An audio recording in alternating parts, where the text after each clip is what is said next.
Namo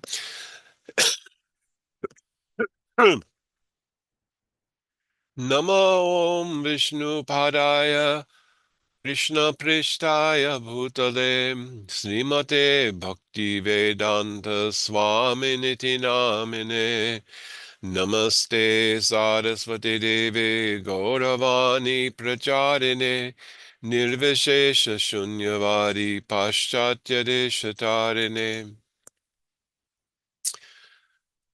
Jaya Sri Krishna Chaitanya Prabhu Nityananda Sri Advaita Gadadhar Sri Vasadi Gaur Bhaktivinoda Hare Krishna Krishna Krishna Hare Hare Hare Rama Rama Rama Hare Hare. So today we are continuing the chapter 5, verse 33 of Sri Brahma Samhita. We've gone through the Tika of Srila Jiva Goswami, which was quite extensive. Now we are going through the Tatparya, the purport of Srila Bhaktivinoda Thakur.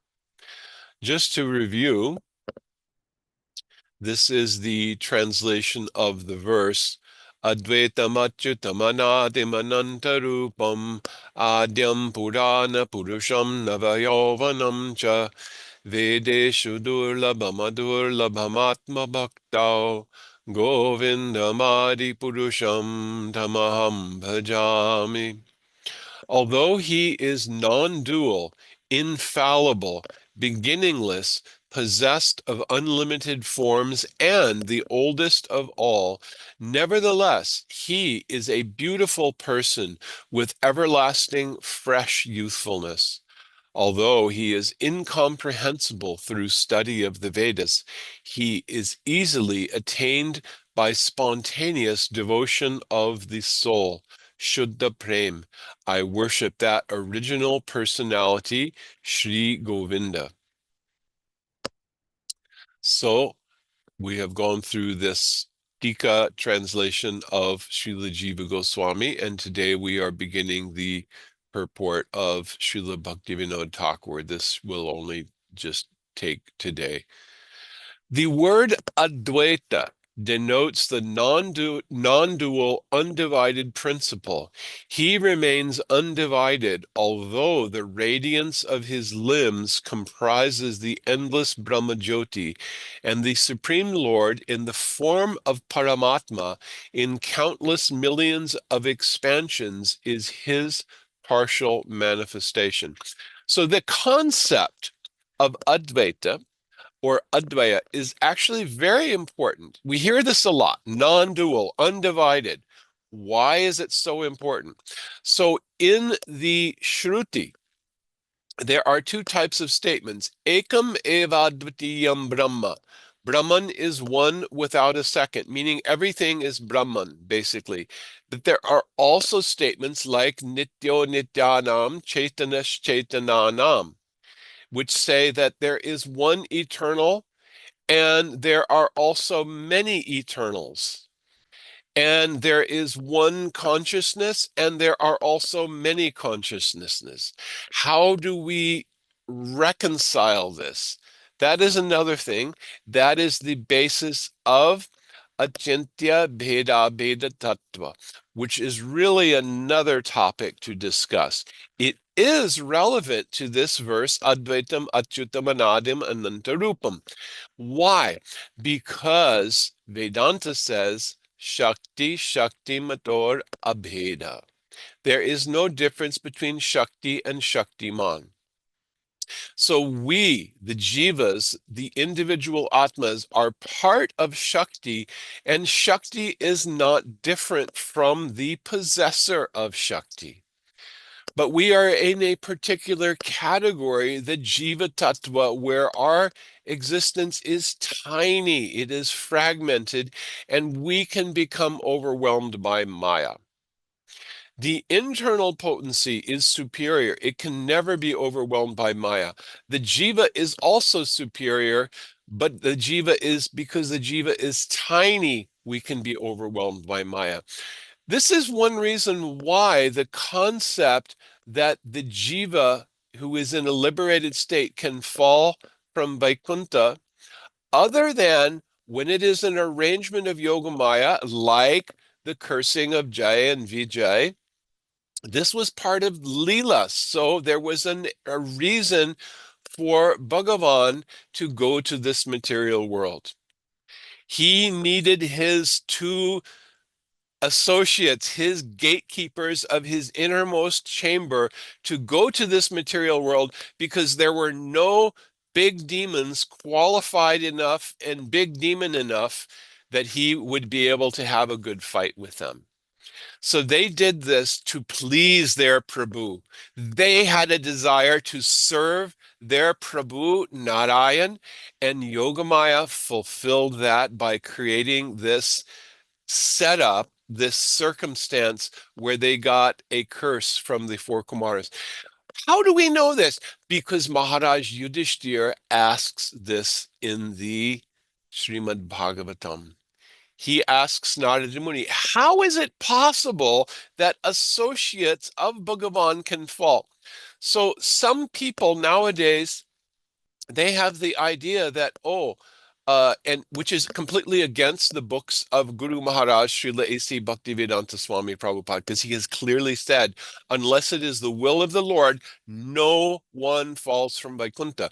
So this idea is offensive because it says that, oh, shelter of Swarup Shakti is not enough. Still, one can fall. Anyway, but this is the concept, Advaya Jnana Paratattva, that concept of non-dual means that the jiva who is part of Shakti is part of the whole. Now, non-dual is another thing because especially in our Western world, what do we like to do? Oh, we like to break everything down, break it up into little chunks, analyze every little chunk, and understand the whole. But because Krishna is the undivided whole, it is not possible to understand Krishna by breaking him down into little pieces because he is the indivisible, undivided whole. So how do we understand? Swayam eva spurati adaha. Krishna will reveal himself within the heart of the devotee. So you cannot chat GPT your way to understanding Bhagavan. You cannot even chat GPT your way to understanding Tattva Siddhant, what to speak of Rasa Siddhant. Okay, it is not possible. So this is, I just wanted to stop, insert a little bit here. How important is this concept of non-dual and undivided? Very, very important concept. Achyuta means that he remains full and complete, although there are billions of incarnations who are his personal expansions. And although unlimited millions of living entities emanate from him as his separated expansions. This is also in Sri Ishopanishad. Om Purnamadaha Purnamidam Yat Purnat Purnamudachyate Purnasya Purnamadaya Purnamevavasishyate. Although he is the supreme, complete personality, and there are so many complete units emanating from him, still he remains complete, the whole. This is also described more deeply in Sri Ishopanishad. But anyway, Bhagavan exhibits the pastime of being born, but he actually has no beginning. He is called Aja, the unborn one. Ajopi san avyayatma, Ishvaro prakritopi san, prakritam swamadhishtaya sambhavami yatma maya. Although I am unborn and my transcendental nature never decreases, Ajopi Sandavayatma, Bhutanam Ishvaropi San. And although I am the Lord of all created beings, I sometimes manifest myself by my own internal potency. So Krishna's Janma, materialistic people sometimes think, oh, he has been born. He is like an ordinary person, but they don't understand. So, although he winds up his manifest pastimes in this world, he is endless. So it appears that there is a beginning, a middle, and an end to pastimes, but these actually are Nitya Lila. It is like we are just getting a little slice. And it is done for our benefit because Bhagavan is unlimitedly kind, and those living entities in this world who are struggling, trying to enjoy life, trying to enjoy being the Ishwar, the controller, the illusion that I can control even a little bit. Um, and he is exhibiting his pastime so that the living entities can be attracted. They can hear Hari Katha from the lips of pure devotees, and they can rejoin. They can come back in this position of service and love and be in their proper constitutional position. Although he is without a beginning, he has also got an origin because he performs pastimes such as being born in his Prakat Lila. So it is also said that the pastime of Janma Lila, now it is said Krishna has appeared simultaneously from the womb of Devaki and from the womb of Yashodamaya. This is called Janma Lila. It is a Lila.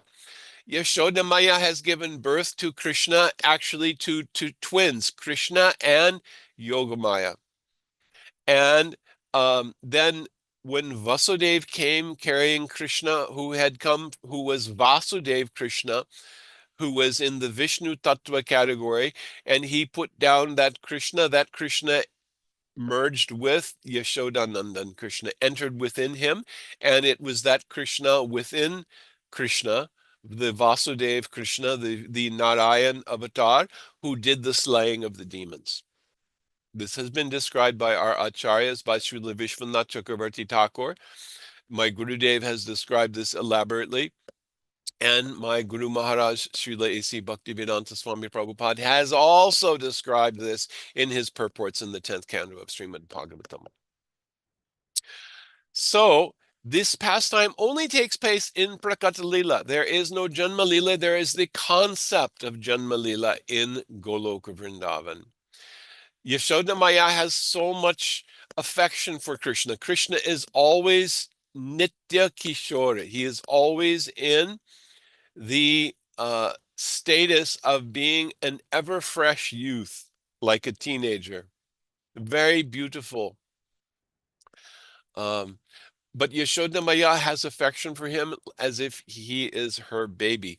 This concept is there in Goloka Vrindavan, but there is no actual Janma Lila where Krishna becomes an actual baby. But the concept, Yashoda Maya is able to nurture Krishna, and Krishna accepts her loving nurture. We have no concept of the loving exchanges in the spiritual world.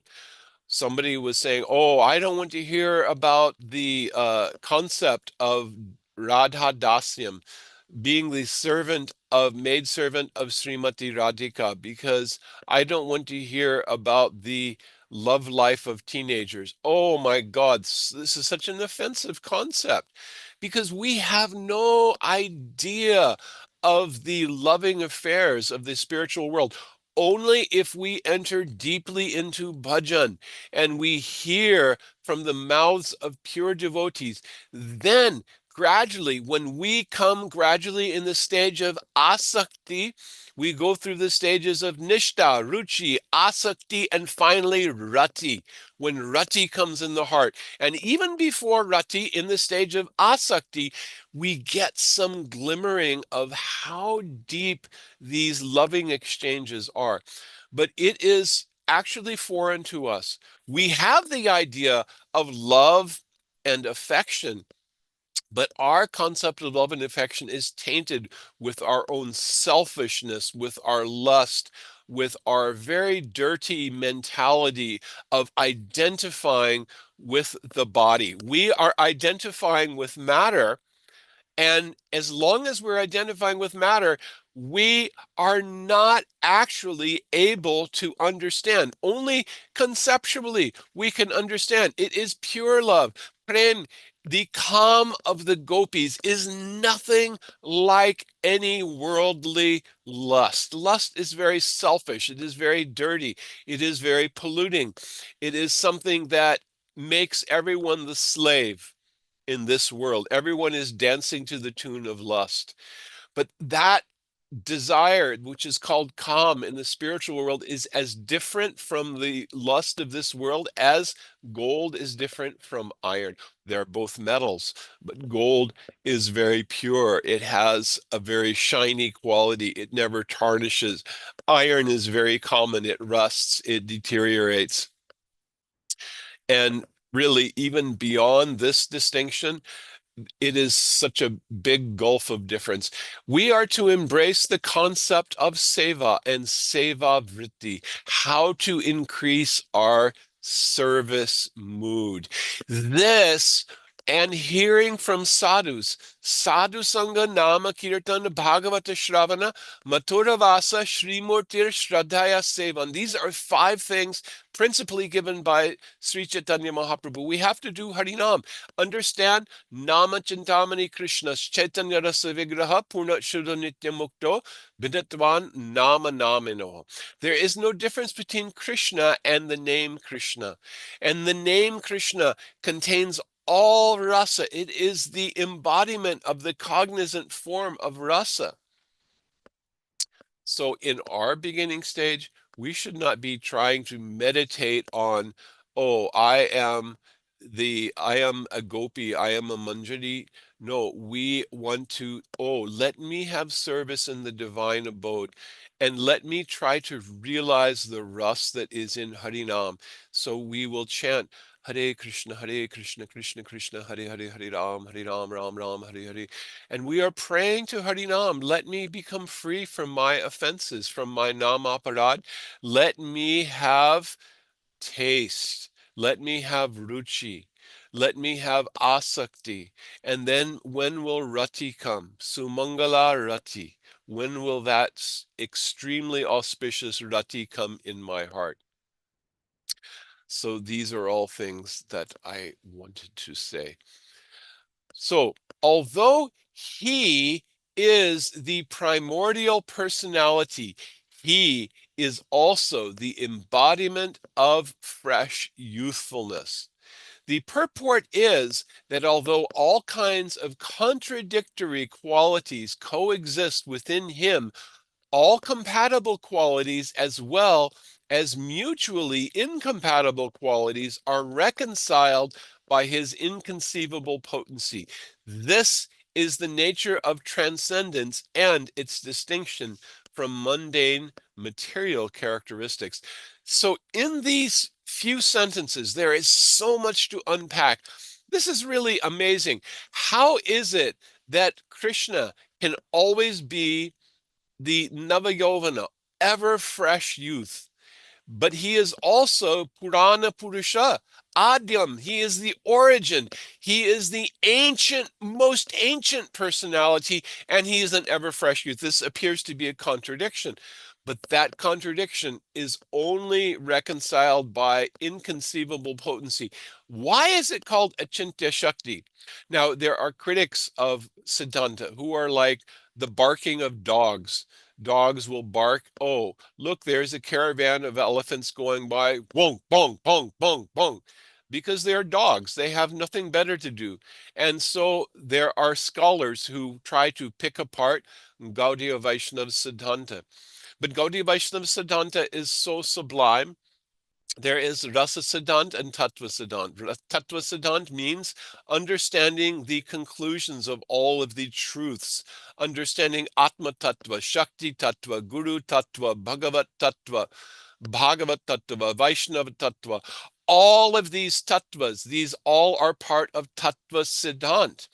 and it is all understood very logically. At the same time, there is Rasa Siddhant. Rasa Siddhant means to understand all of the complexities and intricacies of rasa and loving exchange between Sri Krishna and his devotees.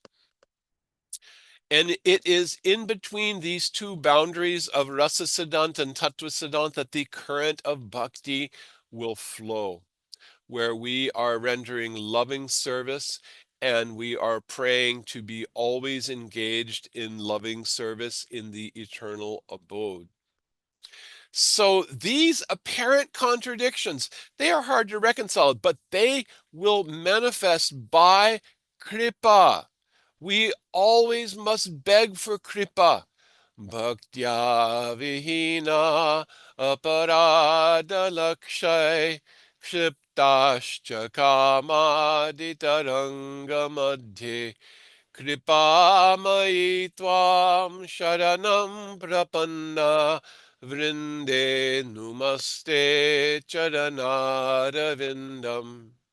Srila Gurudev would always prefix his classes with this verse. Oh, Vrinda Devi, I am so fallen. I have no bhakti in my heart.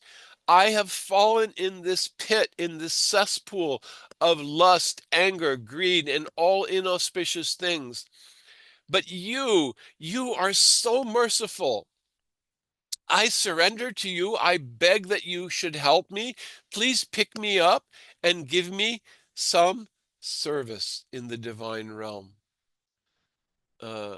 Vrindenumaste chadanadavindam. I offer my pranams at your lotus feet and begging your mercy because you are so merciful, you can help me.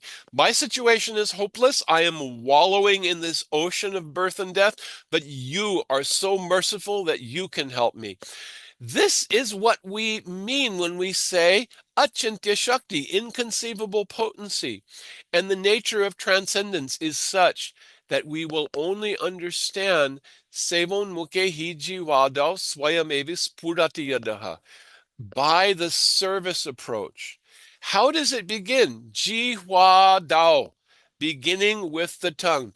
Hare Krishna, Krishna Krishna, Hare Hare, Hare Ram, Ram Ram, Hare Hare. And we should be doing this. We should aspire to do 1 lakh every day. If we can't do 1 lakh, we can do 32 rounds. If we can't do 32 rounds, at least we can do 16 rounds. It is possible. Anyone can do 16 rounds. And we should try to do this. And if we're not doing that, we should try to find a way to build up a little bit. Start with 1 round, then 2 rounds, then 4 rounds, then 8 rounds, then 12 rounds, then 16 rounds. And at least we can do that. This is seva.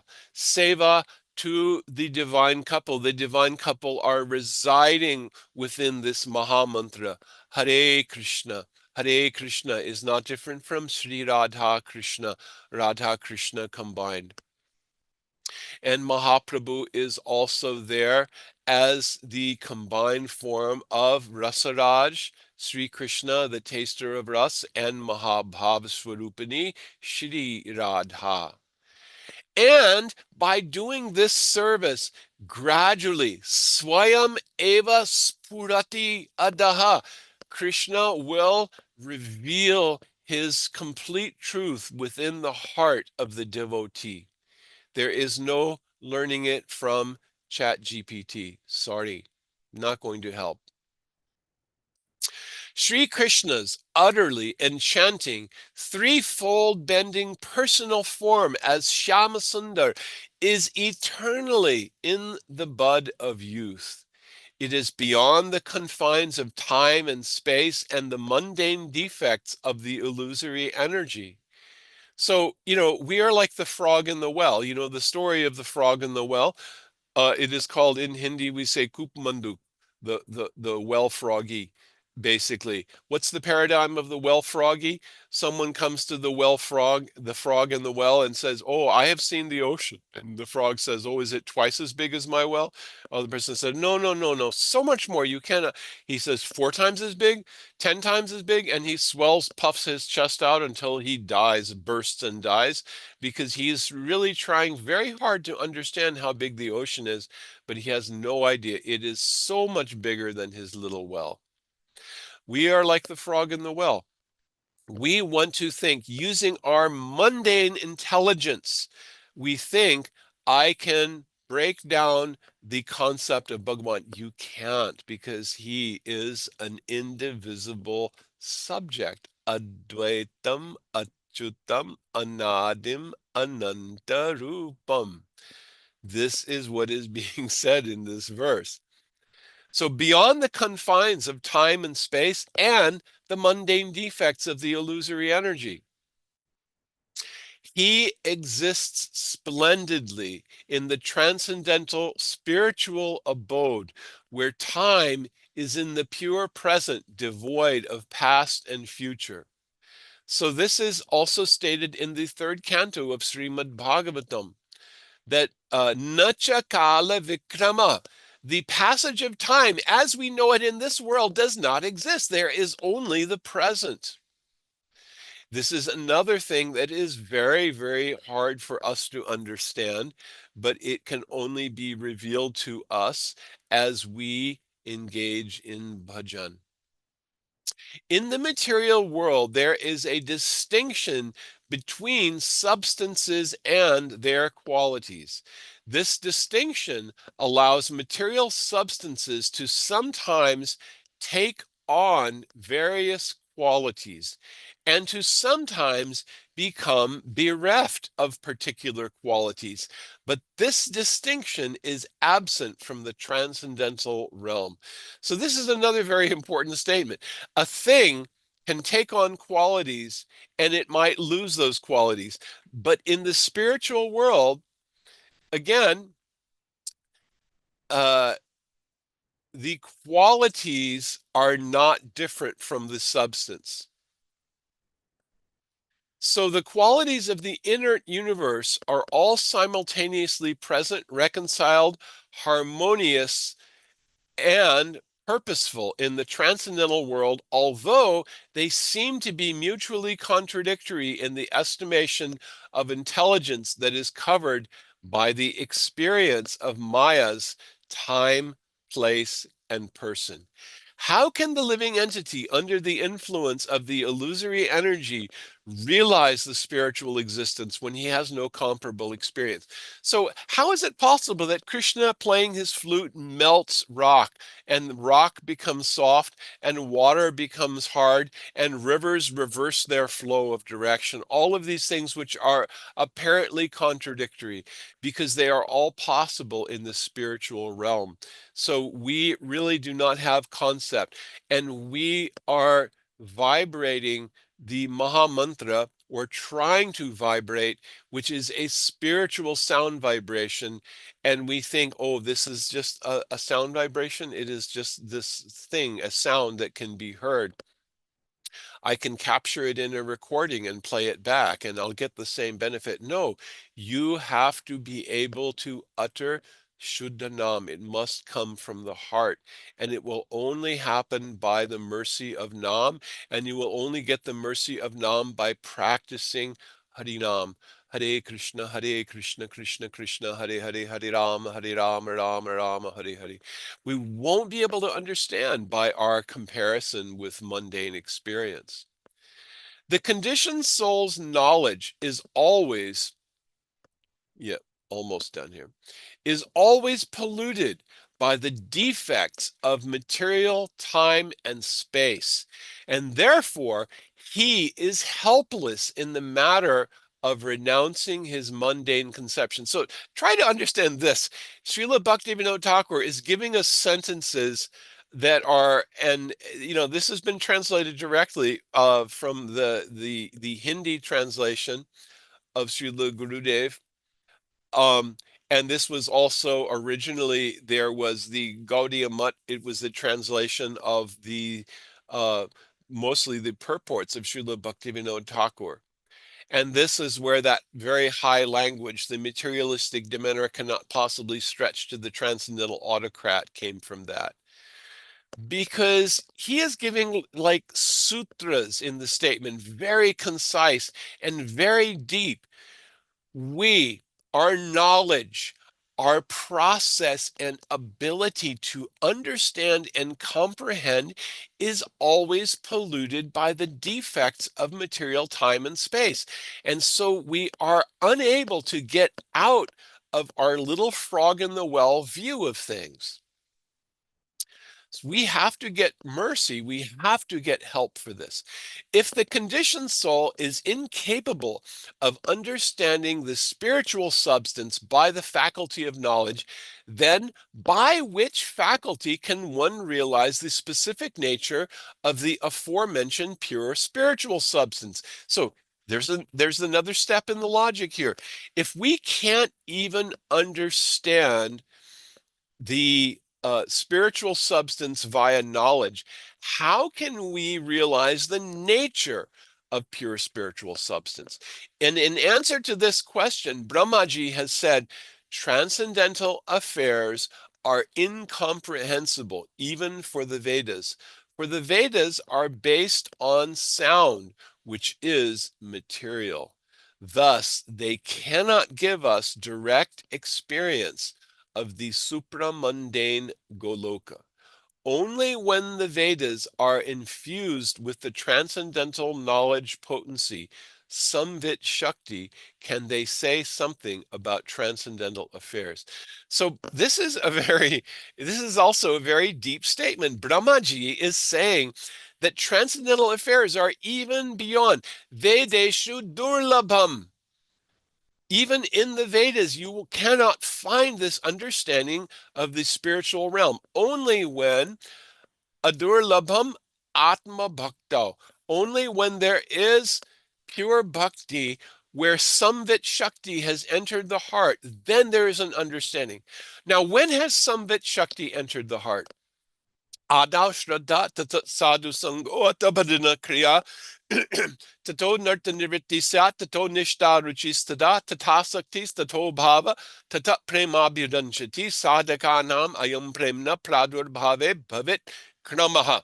These two verses from Srila Rupa Goswami, as expanded by Srila Vishwanath Chakravarti Thakur in Madhurya Kadambini, explain the whole thing.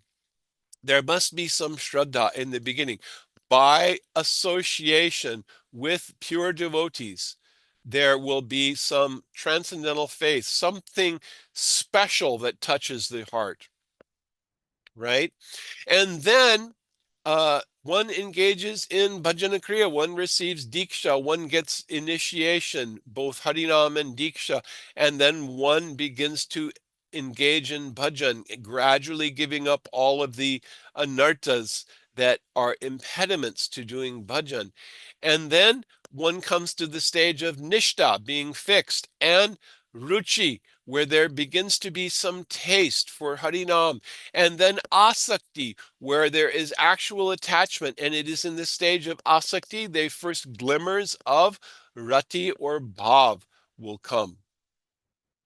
This is when the essence of Hladini Shakti and Samvit Shakti mixed together come in the heart. This is called Vishuddha Sattva.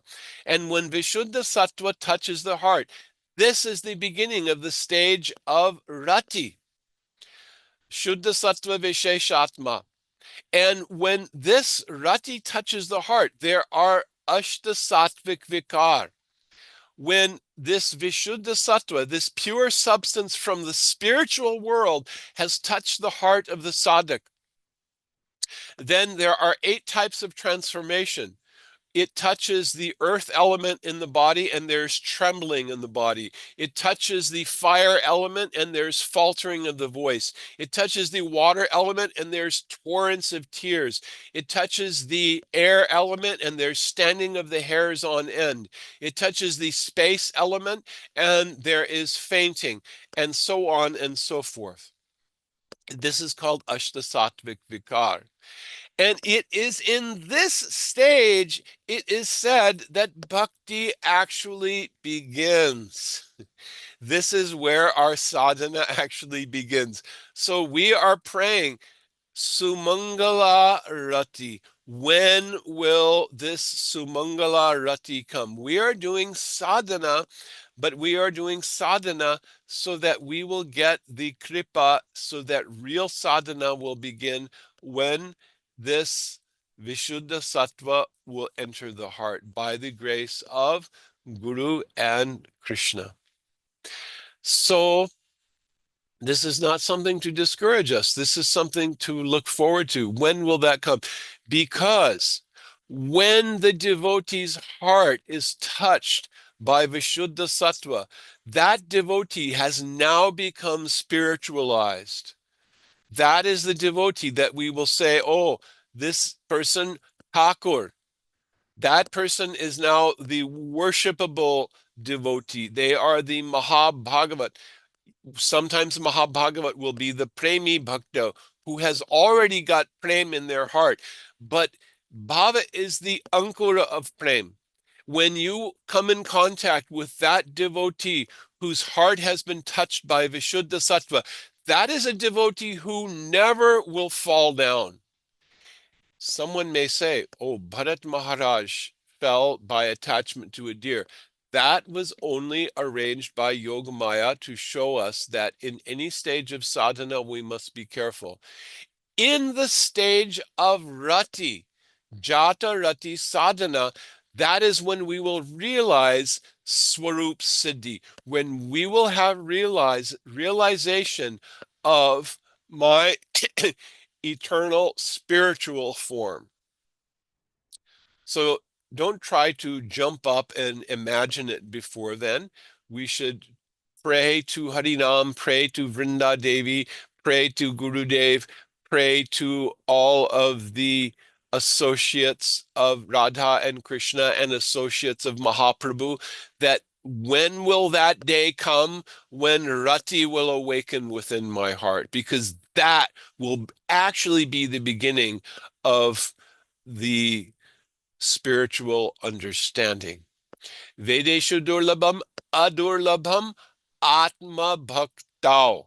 In that is the atma bhakti that is being referred to here.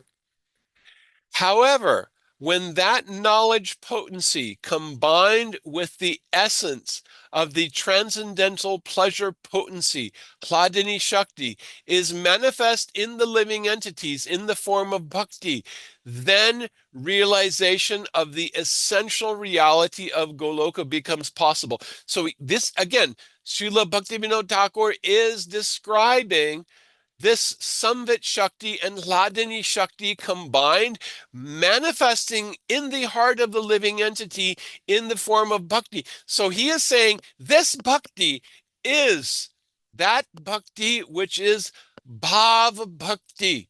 It is that bhakti where the sprout of prem has come in the heart, and that is the stage when we can realize the essential reality of Goloka.